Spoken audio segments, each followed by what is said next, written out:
Bakit si Marcoleta at bakit hindi si Romualdez ang kakasuhan ng plunder? Yan ang karaniwang naririnig natin kahapon sa rally na ginanap ng INC or Iglesia ni Cristo, no? Matinding mga katanungan na kung ako ang tatanungin ay alam din naman nila ang sagot kung bakit kakasuhan ng plunder si Senator Marcoleta. At bakit nga ba nagkakaisa sila at gusto nilang ipakita ang kanilang pwersa. So, okay, napakalinaw naman ang kasagutan dyan kung ako pa rin ang tatanungin. Dahil si Senator Rodante Marcoleta ay isang miyembro ng INC. Kaya kung ano ang mga kaganapan, so pati na ito sa kahandaan siguro ni Senator Rodante Marcoleta, no? Yung kanyang kunin yung kanyang pwersa sa pamamagitan ng sekta ng Iglesia ni Cristo members. So ayan, mga nagsalita na nga at isang ministro ang mapapanood nyo at aking ipapapanood sa inyo. Kayo na mag-react. Medyo hindi lang maganda yung audio, no? Sa una kasi sa kanila yun, sa kanila ko kinuha yung video na yun.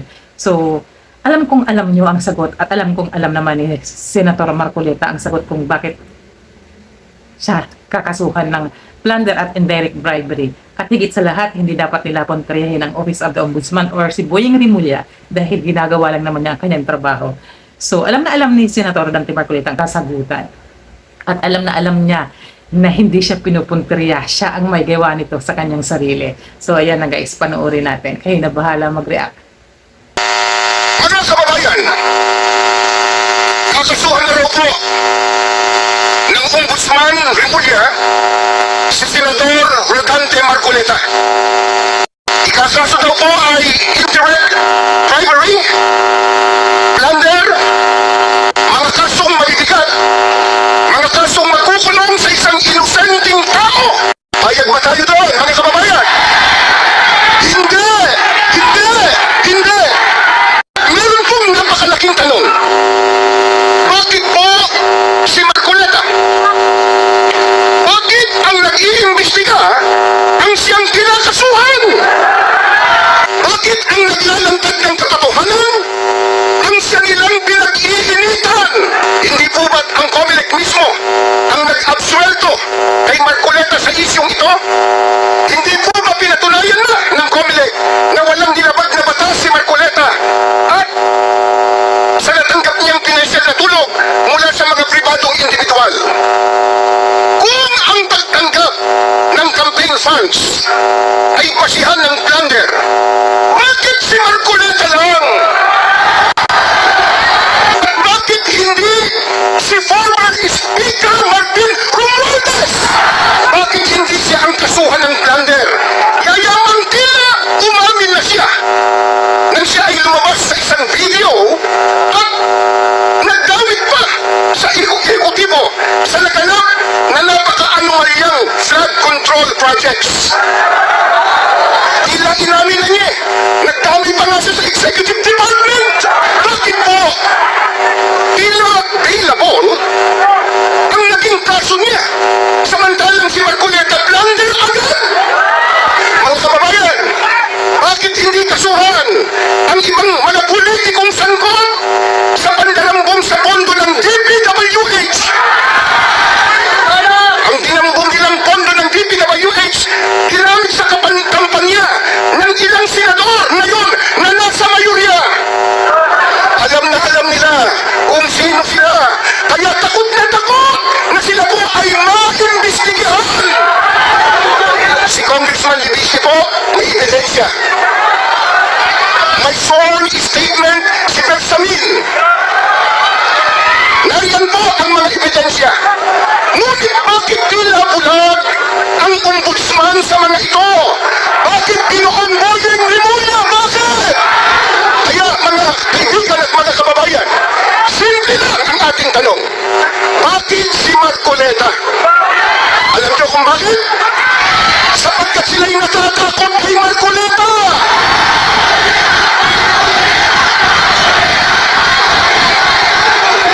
Natatakot po sila na igiit ni Marcoleta ang investigasyon sa pinakamalaking nakawang sa kasaysayan ng ating bansa, ang flood control scandal. Ayaw po nilang mapanagot ang mga mastermind. Kaya gagamitin po nila ang kapangyarihan ng ombudsman. Gagamitin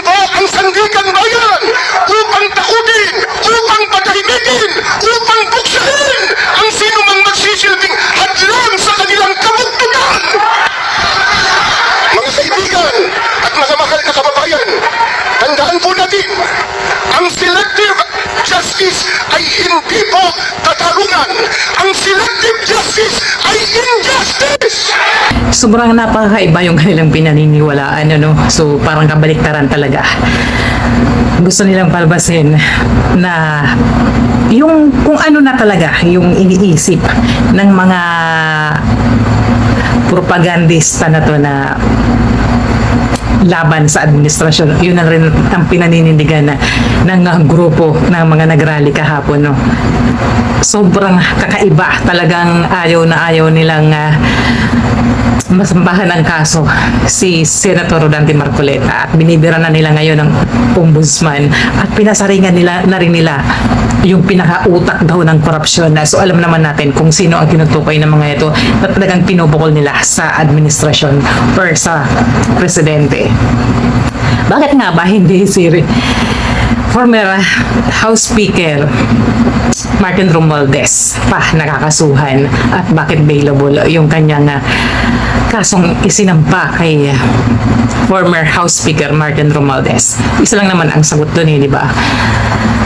Gigil na gigil kayong masampahan ng kaso si Martin Romualdez dahil kamag-anak ng Pangulo, so gustong-gusto nyo talaga masampahan ng kaso na ito si former House Speaker Martin Romualdez. At sinisilip nyo, bakit nga ba plunder napasok sa kasong plunder si Rodante Marcoleta at non-bailable at indirect bribery. Huwag nyo kasing kakalimutan na hindi pwedeng tumanggap ng pera at ganun kalaking pera ang isang kongresista or isang lingkod bayan, lalong-lalo na ito ay galing sa pribadong or sa private citizen. Pag ikaw ay politiko, di ba, hindi ka pwedeng tumanggap ng pera. Yun ang pinakauna mong dapat nalalaman. Abogado naman si Senator Marcoleta. Bakit hindi niya alam yan? At bakit kasi pinangalandakan niya pa? So, syempre, maraming sisilip sa kanya, kaya yan, makakasuhan siya. Bakit pumasok sa kasong plunder at indirect bribery? Napakalaking halaga ito. Hindi lang basta-basta, 1 milyon, 2 milyon, talagang inabot ng 75 million, di ba? Kahit pa sabihin hindi pa oras ng kampanyahan niya ito natanggap dahil isa siyang lingkod bayan, isa siyang politiko, napakalinaw naman na talagang paglabag na sa batas yan. At bakit hindi pa nakakasuhan si Martin Romualdez? Alam niyo naman ang sagot niyo. Bigyan niyo kasi, gigil na gigil kayong sampahan ng kaso or makulong ito si House Speaker Martin Romualdez. Bakit hindi niyo kasi labasan ng resibo na sinasabi niyo na talagang siya yung pinaka-utak ng korupsyon. Sila ang may kontrol sa korupsyon. Di ba? Kung yun ang gusto niyo palabasin, ilabas yung ebidensya. Huwag yung puro paratang. Paano niyo makukumbisi ang sambayan ng Pilipino kung ganyan kayo lagi? Tapos ngayon, dahil sa kasong plunder na inamin naman kasi mismo ng inyong kapatiran sa pananampalataya, kung hindi naman kasi siya nagyabang, hindi naman siya nakasampahan ng kasong plunder, di ba? Alam niyo yun. Dapat kasi, ang INC, di ba, nasa batas nyo, nasa inyong rules sa pamunuan na hindi kayo dapat bawal sa inyo magsampa ng kaso, bawal sa inyo yung tumakbo sa politika. Eh bakit kasi hinayaan yung tumakbo sa politika? Itong isa nyo kaanib, di ba? So, di ba, nagugulo ngayon ang kanyang buhay dahil mismo sa kanyang kagagawan. Siya ang may gawa niyan, tapos isinisisi niyo sa administrasyon na wala namang ginagawa sa inyo. Pinagpipilitan niyo na pinipigilan siya magsalita. Sino ba nagpipigil sa kanya magsalita? Lahat na, binigyan na siya ng pagkakataon. Naging Blue Ribbon Chair siya. Pero anong ginawa niya? Hindi maayos ang kanyang investigasyon. Parang lahat ng pinapasok niya na like, di ba, si Gutesa, natatawa ka kasi nagsasalita niya kung siya yung tinatawag niyong surprise witness, pero bakit ayaw niyang pagsalitain? Bakit dinidiktahan niya sa kanyang sasabihin? Dapat iyan ang nalalaman niyo din. Hindi siya pinipersonal, hindi siya pinupolitika. Sila ang namumulitika. Sila ang tumatarget sa administrasyon. Sila ang may intensyon. Walang ginagawa ang administrasyon sa kanila. Sila ang gumagawa ng kaguluhan, silang gumagawa ng ingay, kaya sila napapansin, 'di ba? Hindi po pwedeng babatuhin nila ng babatuhin ng bato, pero walang press back, 'di ba? Yan ang sinasabi ko, bawat galaw nyo dapat bago sila bumato, siguraduhin nila na ang kanilang babatuhin ay hindi gaganti at hindi sila masisilipan ng baho na siyang magpapahamak rin sa kanila. So ngayon, ayan ang balik ngayon, hila-hila ang kapatiran para sa ganyang sitwasyon, sa kanyang mga kapalpakan, sa kanyang mga aksyon. Dapat hindi nyo hinahayaan, hindi nyo kinukonsente yung mga ganyang bagay, di ba? At dapat iniiwasan nyo rin magsalita sa ganyan. Kasi isang sekta na kayo religious group. Hindi dapat kayo nakikialam sa larangan ng politika dahil lang sa pagsalba nyo sa inyong kapatiran. Ganyan kayo, nag-iingay kayo ng ganyan. Dapat hindi nyo ginagawa yan. Lahat ay nasa tamang proseso. Binibira nyo ang ombudsman, pinapakita nyo na malakas ang person nyo, pinapakita nyo na ganyan kayo karami. Lupalop nyo ba hinakot yung mga kasamahan nyo, di ba? Halos ilang churches nyo yan, kinuhaan. So, ilang probinsya. Dapat iniisip nyo rin yung pagkatao ng inyong mga hinahakot, yung kabuhayan ng inyong mga hinahakot. Yan. So, dapat hindi nyo hinahayaan na mangyari to. Dahil lang sa pagdepensa nyo, hayaan nyo lang ang proseso ang umeral. Hindi siya magkakakaso kung hindi niya inamin yan. Napakalinaw. Lingkod bayan siya, hindi siya dapat tumanggap ng pera. Laban niya yan Sinimulan niya, dapat kaya niyang depensa ng kanyang sarili dahil pinasok niya yan diba? Ngayon sinisilip nyo pa rin yung mga kasama nila sa Senate na bumaliktad daw. Hindi ba pwedeng, hindi naman natin pwedeng sabihin bumaliktad yung mga yon. Sila yung nagtatrabaho lang dahil sila halal ng bayan. Talagang yun ay trabaho nila, so kailangan nilang pumasok. Dahil basta pumasok, nabuo at na palitan si Alan Peter Cayetano, sinisilip nyo yun. Sobrang napakabulok ng kaisipan. Huwag nyo nang dagdagan ng ingay kasi hindi na nakakatawa ang inyong mga galawan. Kahit anong gawin nyo nga, dahil kitang-kita na ng sambahin ng Pilipino kung ano ang nangyayari, walang mangyayari sa inyong mga ginagawa. Wala kayong makukuhang majority support para sa sambahin ng Pilipino. Dahil kami nandito nag-aabang lang. Tinitingnan namin ang sitwasyon, bawat anggulo. Hindi kami bias. Nakikita namin kung ano ang kanilang kinikilos. 'Di ba? Pinagpipilitan nila yung maleta, yung dating bodyguard. Puro pa-preskon lang naman Ayaw naman nilang umarap pagdating na sa yung maku-cross exam na, pagdating sa mga yan sa Blue Ribbon nga, hindi nga sila dumalo, di ba? Pumasok na sila sa Senate pero hindi sila sumama sa Blue Ribbon ni Senator Erwin Tulfo. Tapos gusto nyong sabihin na gustong patahimikin si Senator Rodante Marcoleta? Hindi. Gusto niya mag-ingay kasi gusto niya siya yung uupo para siya mismo mamanipula niya kung ano ang gusto niya mangyari. Yun ang mangyayari pagdating sa kanyang gustong mangyaring komite. Napaka-imposible. Hindi dapat ganun. Hindi ito iglesia na kung anong sabihin ng pamunuan, yun ang masusunod.